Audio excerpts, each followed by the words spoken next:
dapat ang katulad ni Tanggol ang maging mayor natin!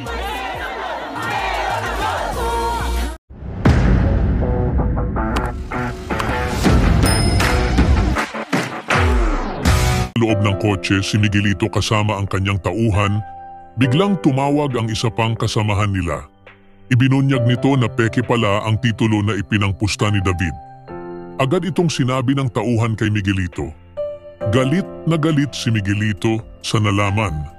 Sinabi niyang magsisisi si David sa ginawang pagkakampi kay nalaman naman ni David na tatakbo si Tanggol. Halatang nainggit ito at muling binalot ng galit. Paulit-ulit niyang sinasabi na ang buhay na meron ngayon si Tanggol ay siya dapat ang may hawak. Para kay David, hindi patas.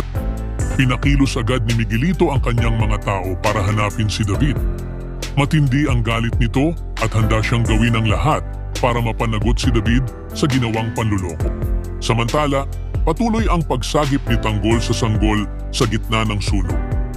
Umakyat siya sa itaas ng bahay kung saan naroon ang bata. Alam niyang ang tanging paraan para mailigtas ito ay ang tumalon mula sa mataas na palapag. Sandaling nag-isip si Tanggol, pero hindi siya nagdalawang isip. Tumalon si Tanggol, buhat-buhat ang sanggol. Nakita siya ng mga tao at nagulat sa kanyang katapangan. Lahat ay napatigil, hindi makapaniwala sa nasaksihan. Kababa ni Tanggol, ligtas ang sanggol sa kanyang mga bisig. Naghiyawan sa tuwa ang mga tao sa paligid. Isang lalaki ang sumigaw na dapat ay si Tanggol na ang maging mayor. Marami ang sumang-ayon. Sa mga mata ng tao, isa siyang tunay na bayani.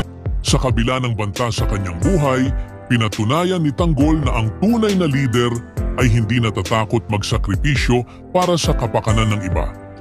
Ang kanyang kabayanihan sa gitna ng sunog ay hindi lamang nagligtas ng isang inosenteng sanggol, kundi nagbigay din ng pag-asa at inspirasyon sa mga tao ng Quiapo. Habang patuloy na bumubuo ng plano sina Miguelito at David para pabagsakin siya, unti-unting lumalapit ang masa kay Tanggol, hindi dahil sa politika, kundi dahil sa tunay na malasakit. Sa paningin ng maraming tao, isang bayani ang kailangang mamuno. Ibahagi ang inyong saloobin sa comments section. Huwag kalimutang mag-subscribe at i-click ang notification bell para hindi ninyo ma-miss ang susunod na kabanata ng Batang Quiapo. Maraming salamat sa panonood.